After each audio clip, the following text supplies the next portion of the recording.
I have amazing books to look forward to. This book is packing so many dark themes, okay? I don't want my phone to be the first thing I pick up in the morning. Guys, this book is so cute.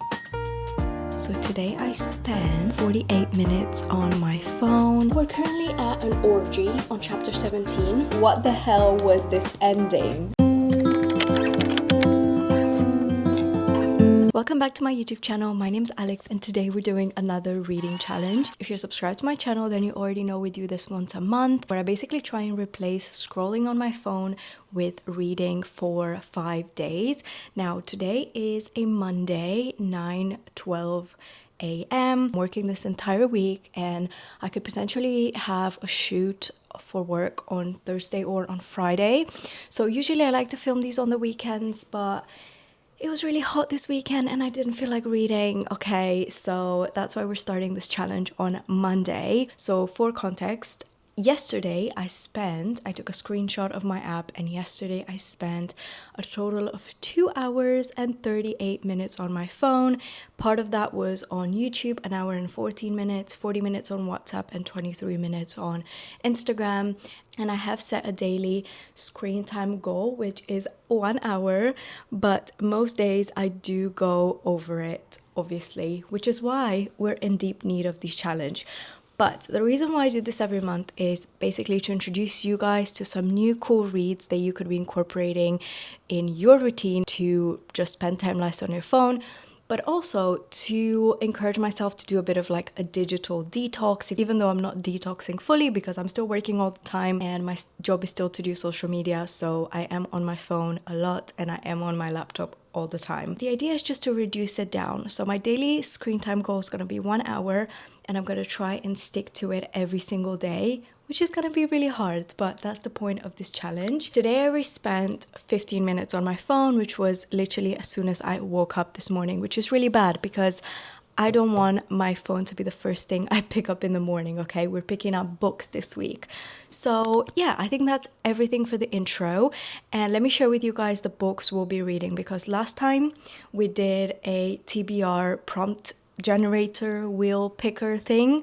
Please do go and watch the previous video if you haven't seen it, because we do go through some really cool books. But this challenge is going to be all about summer romances, okay? Because I bought a lot of books, if you've seen my last video, and some of those were for this video. So let me introduce you to the books we have on our stack for this week. I'm probably not going to be able to get through all of them, especially because one of them is like extra thick. I'm going to try at least start all of them, okay? So finish 2 and start another one. That's kind of like the goal we're working with. First book we have is Elle Kennedy's Love Song. So this is her new 2026 release. I haven't read anything from Elle Kennedy except the Off Campus series. So I'm very excited to see what her writing style is like now, because I know those books were written like 10 years ago. This is basically a summer romance between Blake and Wyatt, and it takes place at like a lake house. Yeah, at a lake house, and he is a musician, and I think this is also a like second chance romance. So like they get together, something happens, they break up, and then like they get another chance at love, which we love. So this is going to be on my TBR for this week. Book number 2 is Summer in the City by Alex Astor. I know like everyone is talking about this book, especially because her latest release, Starside, was so popular. I loved it. I made a reading vlog about it. But this is her billionaire romance. Excuse me, billionaire romance with a B. So this takes place in New York City and is between a screenwriter and a billionaire, and they're doing like a fake relationship, fake dating kind of thing, which we love. And also this book is thin, so we should probably be getting through this quite quickly if we're just staying away from our phones. And the final book is the one that is very popular, and I bought it because I fell into the peer pressure, okay? Everyone's reading it, so I wanted to read it. But it's Fever Dream by Elsie Silver. I didn't really love the premise of this. I don't really watch many dating shows, and this is like a cowboy dating show, and he falls in love with someone who's not contestant on the show but like a producer, so like she works behind the scenes on the show. I've read all of almost all of Elsie Silver's books and I loved all of them, so I know this will be good. The premise didn't hook me as much as I thought it would. But basically, these are the 3 books that we are going to be reading together this week. And this is why I love doing a reading challenge, okay? Because I have amazing books to look forward to.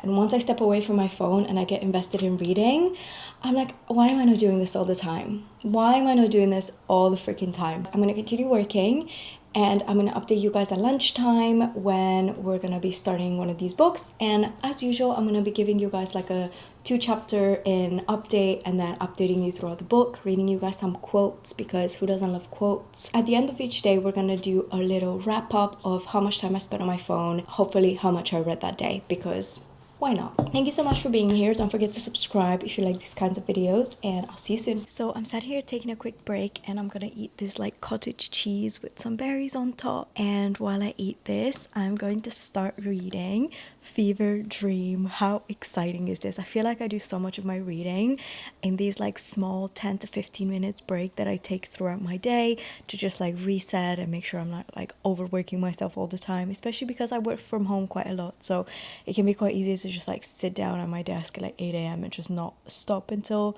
it's 8 p.m. So I'm gonna start this, and I'll update you guys once I'm 2 chapters in.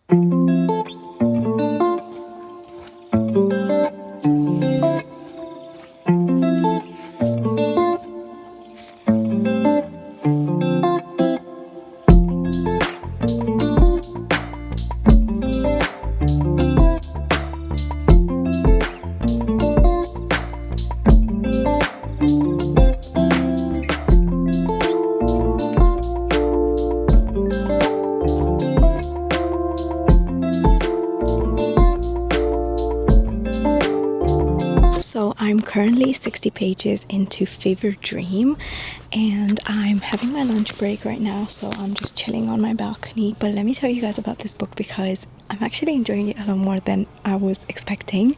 So the setup is we have Emmett and Julia. Now Emmett is the rival Emmett is the rival of Theo from one of the other Elsie Silver books. I can't remember the name of it right now. He's a bull rider. He basically lives in Emerald Lake with his family, who owns like a farm, a ranch. They are in really big debt, so he gets offered this like TV show, and he would get paid $500K for it, which is insane because I don't think people on reality TV shows get paid that much for being on them. But he's basically made this offer that he can't reject because his farm and his grandparents really need the money. So basically he agrees to do this reality TV show that's going to film across like 6 weeks, and it's going to be set at the ranch where he lives, and it's basically like bachelor style. So he's going to have 10 contestants sort of like fighting for his love, but the catch is that he's a massive player. He like runs away from anything that is commitment related. He labels himself as a commitment phobe, so he doesn't want a relationship at all, and he thinks he's just gonna like sort of fake his way through this reality TV show to get the money. And then we have Julia, and she's Theo's sister, and she has just graduated from university. I think they have a bit of an age gap. I think she's like 25 and he's like 32, and she's really keen to like prove herself. So she's like a location manager. Her job is to like scout out locations and set them up before the like filming crew and the executive producers arrive to start filming. Julia and Emmett already have a history because they've known about each other, because they have Theo as like, I guess, the common denominator, but also because they were both on a singles cruise 2 years before, and something happened to Julia, and Emmett was there basically to like help her out and rescue her and save her. So that's kind of like their history. They know of each other, and they had this like previous interaction in the past, which we don't find out about straight away. I'm on chapter 8, so the actual reality TV show hasn't started yet, but they're just like setting up for it. And yeah, I'm very excited. I hope to get through maybe another 100 pages today, but I have a family dinner later, so I'm not sure how much I'll be able to read after work. Guys, this book is so cute. Okay, I am 100 pages into Fever Dream. I'm on chapter 13, and Honestly, I'm loving it so much. It's just so cute. So basically, we have finished day one of filming, and Emmett is really not loving the reality TV show experience. He feels like he needs to play into the playboy image that has been portrayed in the media, and he doesn't like really love it. And Julia is basically on set trying really hard to do her job really well, but she ends up getting herself in a lot of situations that, let's say, need Emmett's help, and he ends up being there sort of to like help her and support her. And it's honestly so cute, guys. I'm flying through this book. Like, I'm like a fourth into the book already, and I just started this morning. It's now after 5. I finished working and I'm gonna do my makeup and get ready for dinner. So that's the plan. But I'm gonna take the book with me to dinner, of course, in case there's an opportunity for me to do more reading. Good evening, guys. So it's currently 10:23 p.m.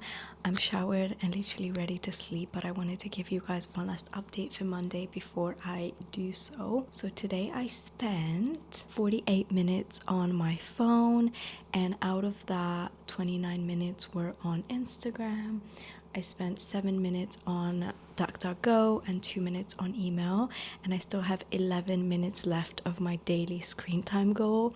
So I'm actually feeling really good about this, and I've done so much reading since I finished work at 5. Read 160 pages of Fever Dream, and I'm actually quite impressed with myself because I started this book today and I'm already 160 pages in, and I feel quite confident that I will probably finish this tomorrow, which is a lot more ambitious than what I was expecting. So I'm probably gonna do another like 30 minutes of reading tonight and then go straight to bed, and I'll update you guys tomorrow. It's currently Tuesday, 7:28 p.m.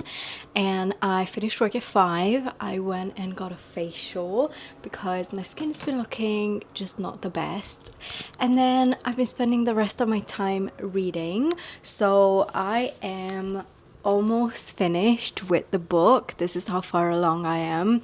And I've been doing so much reading today, in the morning before I started work, during lunchtime, and I'm probably gonna sit down now and finish this off so we can start a new book tomorrow. Something I did find funny is that he is getting paid $500,000 for this gig for 6 weeks of filming. And at some points, he's being very, I would say, like very picky. I cannot relate, because if I was getting paid $500,000 for 6 weeks, I think I'd be doing just about anything. But that might just be me, okay? And in terms of how much time I spent on my phone, today I spent 1 hour and 13 minutes on my phone, which is 13 minutes of over my daily screen time goal. And I spent 22 minutes on DuckDuckGo, 17 minutes on Instagram, and 15 minutes on WhatsApp. So not too bad. I'm 13 minutes over my goal, but I'm planning to just stay away from my phone for the rest of the night, finish this book, and then we can start another one tomorrow, which is really exciting because we're on day 2 of the challenge and we've already read 1 full book, which is so much more than I would have ever expected before I started doing these challenges. And also, just to keep you guys updated and in the loop, while I was walking to my facial, I started a new audiobook. Now, I don't tend to love audiobooks all the time, but sometimes when I can't read and I'm walking somewhere, usually for a long period of time, I like to start an audiobook and like just give it a try. Sometimes the narrator's voices just like doesn't sit right with me, and then that will put me off entirely from an audiobook. Part of Spotify Premium, we have this new release by Callie Hart called Blood and Roses. So I've seen like a lot of people read this book, and I started it while I was walking to my facial, and I'm currently on chapter 9, which is actually quite impressive. I listened to it times 1.2 just so it doesn't like totally fry my brain, but it's very dark. It's a dark romance. We've got human trafficking, and our FMC Sloan, her sister, went missing a few years ago. She was kidnapped, and she started working with this private investigator to figure out what happened to her.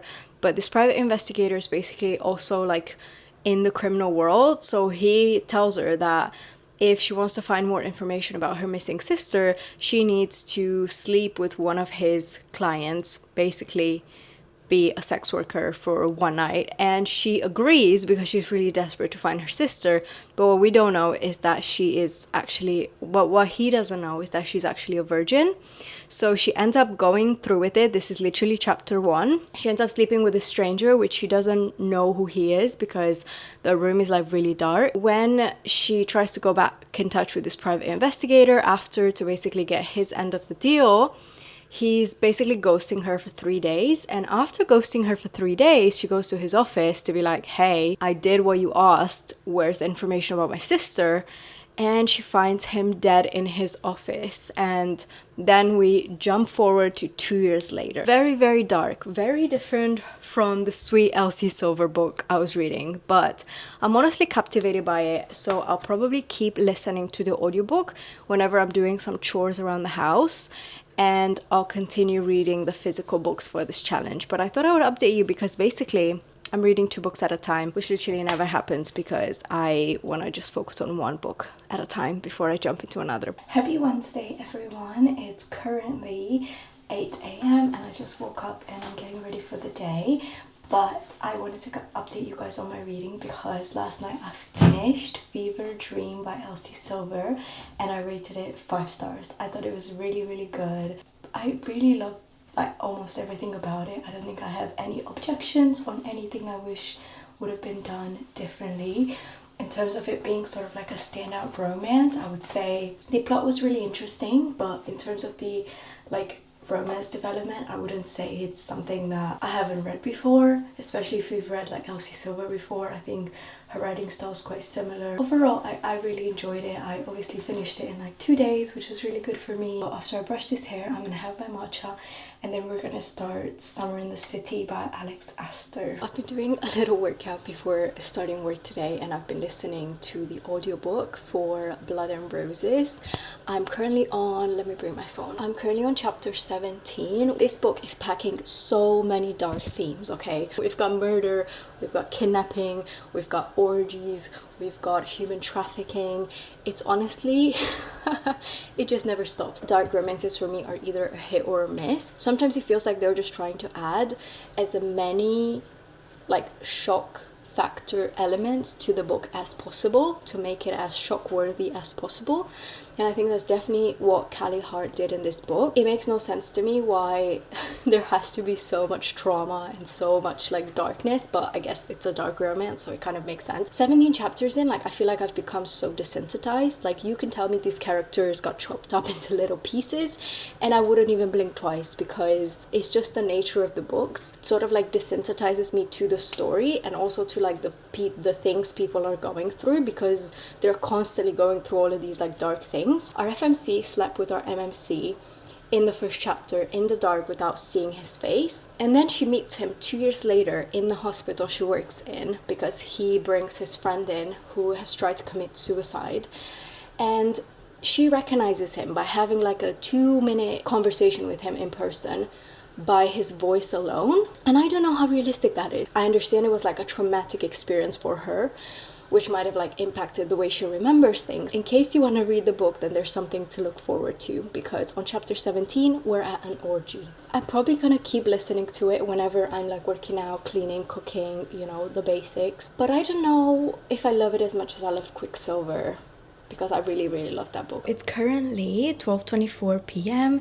and I'm just making my lunch to the side here, and I thought I would give you guys a bit of an update because today I spent 17 minutes on my phone in total, and out of those I spent 9 minutes on Spotify, which is where I'm listening to my audiobook. So I think it's just me going back and forth listening to it. Also, I am on chapter 24 of Blood and Roses, and honestly the book is very, very unhinged, okay? Once we move past the orgy, Zeth, our MMC, sends someone to Sloane's work, which is a hospital because she's a doctor, and basically asks her to give him a house key, her house key. And she agrees to it. Sometimes when you're reading dark romance, you have to be very open-minded, and I'm trying really, really hard. But it's giving unhinged, and I'm probably gonna keep listening, okay? So I'm gonna make my lunch and continue listening to this audiobook, and then after I eat, I'm gonna take a quick break and try and start Summer in the City because this dark romance is taking over this video, and that was not the plan. I had my lunch and now I'm just chilling, and for the next like 10 to 15 minutes I'm basically just gonna read Summer in the City. The reason why I never read 2 books at a time is because I get overly invested in one of the books, and I feel like today, because I've been listening to the audiobook, I found it really hard to pick this book up and be invested in it, because it's like my whole attention can only be dedicated to one thing and one book at a time.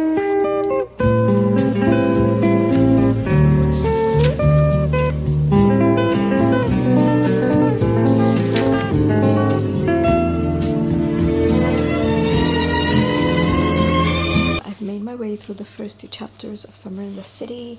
I'm 12 pages in, and how cute are these little hearts. On chapter 3, and let me catch you guys up to what's been going on. So the first chapter opens in a nightclub. We have Elle, our FMC, and her best friend Penelope. Elle's like a bit of a homebody. She doesn't really go out clubbing at all, and her best friend Penelope is like the really social one. She's in a club and waiting in the queue for the toilet, but the queue's really long because there's only one toilet. So this guy comes up to her and he starts talking to her, and she thinks he's a bouncer because he's dressed in like all black. Next thing you know, they are making out in a stairwell. So she's making out with this guy that she just met like 30 seconds ago, and then he keeps making like weird references about taking her home and paying her, and she gets really offended because she's basically labeled a gold digger, and she doesn't understand why, because she doesn't come to clubs a lot. She doesn't really know the party scene in New York City, so she's a bit offended by the fact that this guy is calling her a gold digger, and ends up like leaving him. And she runs into her best friend, who tells her that that's actually the CEO of a startup. And then chapter 2 opens 2 years later, and apparently this man's startup is now on the front page of a magazine, and he sold his company for $10 billion. Now that's billion with a B, okay? Which is insane. If that happens in 2 years, you're doing something crazy. Or please send me some tips over, okay? Because I need to know how to sell a startup in 2 years for 10 billion, okay? So this man's apparently a billionaire bachelor. That's what people are calling him. But our FMC Elle is still feeling quite bitter about him because they had a weird impression 2 years ago. But she's returning to New York City after 2 years away, and that's where chapter 3 opens. It's summertime and we're in New York City. And also I feel like sometimes books follow all these like common stereotypes that you see. Like we're already on chapter 2 and someone mentioned a true crime podcast, and I used to listen to a lot of true crime podcasts, and then I realized it's really affecting my mental health, so I stopped. But then I realized it became really, really popular to listen to true crime podcasts. And now almost every other contemporary romance book I read, someone in it is listening to a true crime podcast. So we've already checked this box. It's currently 9:05 p.m. and I am getting ready for bed. I'm probably gonna spend the rest of the evening reading, which I love doing. It's my favorite activity of all time if you're new to this channel. So I spent 56 minutes on my phone today, which leaves me with 3 whole minutes left of my daily screen time. How am I ever gonna spend it? Jokes aside, I spent 30 minutes on Instagram, 12 minutes on Spotify, and 8 minutes on my gallery because I was cleaning up my phone. It's another day when I spend an hour or less on my phone, and that's a good day. Something else I've been doing is I've been listening to Blood and Roses, the audiobook. I'm currently on chapter 38, and I honestly don't know what I feel about this book. It's really, really spicy, like insanely spicy, and I don't know if I like the level of spice in this book. I think sometimes it feels like it's added at points just to tick a box. From the back of the book, I was given the impression that this was going to be like a dual investigation, like they're both going to investigate what happened to the sister, but actually our FMC does no investigating throughout this book so far, okay? I'm about 50% in. She does no investigating. She basically just like sleeps with him and like hopes that he's gonna do the investigating and figure out where her sister is. They spend like 90% of the time, you know, doing the spicy activities that people love in these books, and then like 10% of the time like thinking about her sister. So this is like a bit frustrating for me. Also, I feel like they don't have like a big part of their relationship, Sloane and Zet's relationship, is centered around their physical activities, okay? They don't have any like time to get to know each other. They don't really like open up to each other. It's just all about like enjoying a darker side of their like intimate life. That's literally all of their connection. And I think I've read some reviews on Goodreads that were kind of describing this, that the FMC and the MMC have like no connection, and it feels like they don't actually like each other, or they don't have like anything in common beyond like the physical. I don't know, it's not my favorite read. Also, Summer in the City, I have her here with me. I am 63 pages into Summer in the City, and I'm actually liking it a lot. Okay, so let me set the scene for you. We have our FMC, and she is house sitting in this really, really nice New York City apartment. And when she moves in to house sit for the summer, she meets her neighbor, which is our MMC and the same man she made out with 2 years ago in a club, and his name's Parker. And she despises him because he basically implied that she's a gold digger 2 years previously, and she hates that because she was raised by like a single parent. She was raised to be like really independent, you know, don't ever rely on a man, that kind of stuff. And she feels very, very offended that this man called her a gold digger, and she's used this comment in the past 2 years to basically push her career forward. He obviously doesn't know this because he doesn't recognize her. So they've met 2 years, they meet 2 years later, they're neighbors now, and he doesn't actually remember meeting her. So he doesn't really understand why she doesn't like him. Whenever she spends time with him, she learns that she starts feeling things, and that helps her write more. So this is where I'm right now. I'm gonna sit here for the next like hour and read hopefully another 100 pages or so. So they were about a third of the way into the book, and then tomorrow hopefully we can finish this, or we can be almost on our way to finishing this. Happy Thursday, guys. It's my lunch break, and I've been sat here reading Summer in the City by Alex Astor. I actually ended up reading quite a lot last night, and I'm currently on page 259. And I honestly have some thoughts I want to share with you guys about this book, because for the first like half it was going really, really well and I really loved it, but now it's starting to like piss me off just a little bit. Our FMCL has clearly a lot of trauma associated with money and with dating someone who has a lot of money, but she does a really bad job at communicating all of these things with Parker. Like, she's really, really hard to open up in the first place, and even though they get to know each other over the summer and she slowly opens up to him, she still doesn't communicate to him the majority of her fears that are associated with being with someone who has money. And he tries at a few points to spend money to make her happy. So for example, he does something really cute where she goes to the same coffee shop down the street every single morning. So he ends up buying the coffee shop so that she can always have her favorite pastries, and her favorite table is always available for her.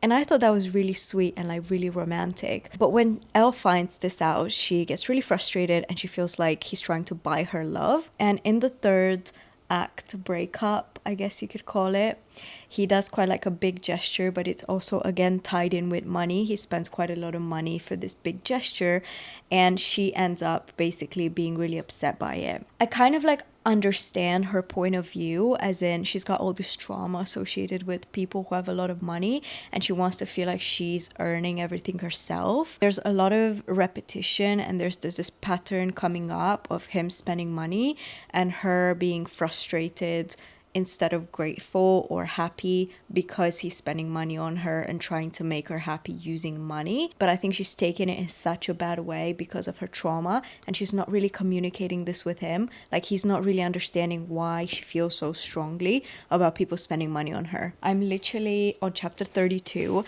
and I'm about to lose my freaking mind. Like, for example, let me read you this quote. It says, so Elle says, "I am happy." And then her best friend says, "I don't get you. Why are you so obsessed with money?"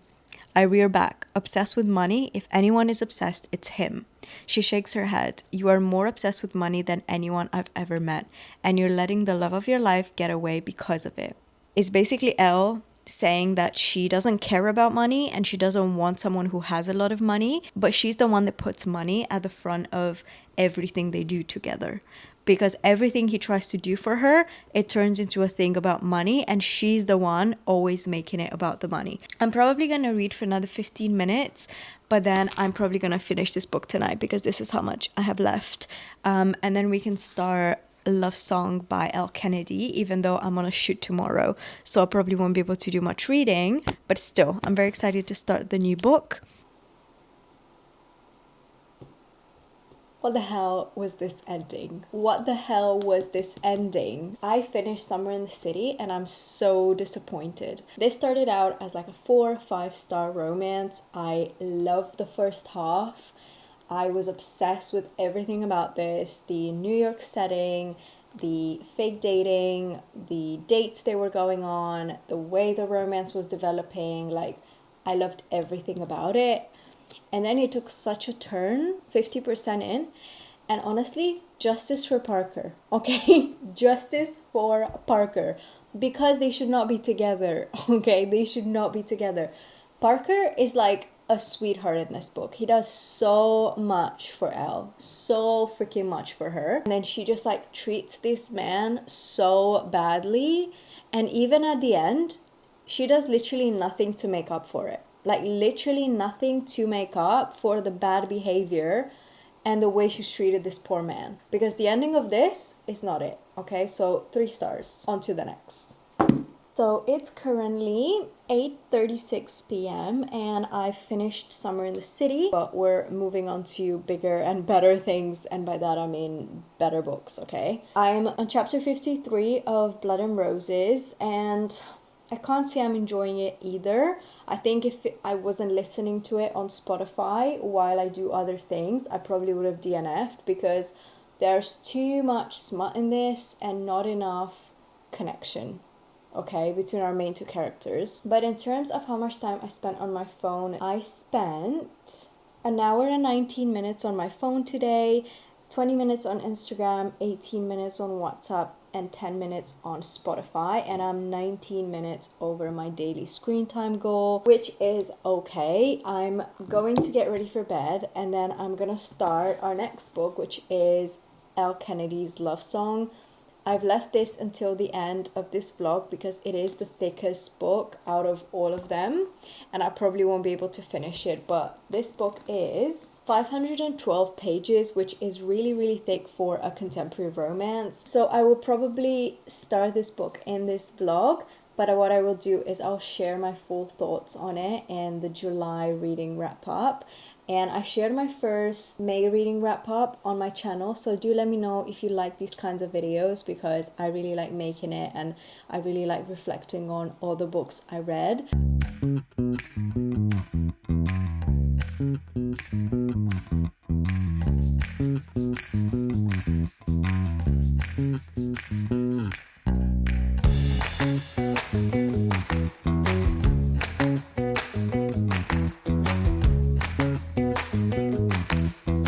Happy Friday, you guys. It's currently 5:37 p.m. and I've been back from the shoot today for about like a few hours, and I've just finished working for the day, and I wanted to give you guys a final wrap up because this is the final day of our challenge. So today I spent an hour and 37 minutes on my phone, and I spent 25 minutes on Instagram, 17 minutes on Spotify, 17 minutes on DuckDuckGo. This is 37 minutes over my daily screen time goal, but that is expected because I've been out and about all day and I find it really easy to just scroll on my phone whenever I'm on the train or waiting for the train. But I started Love Song by Elle Kennedy and I'm currently on chapter 4. I've been reading on my Kindle while traveling to the shoot today and I only made it through 4 chapters.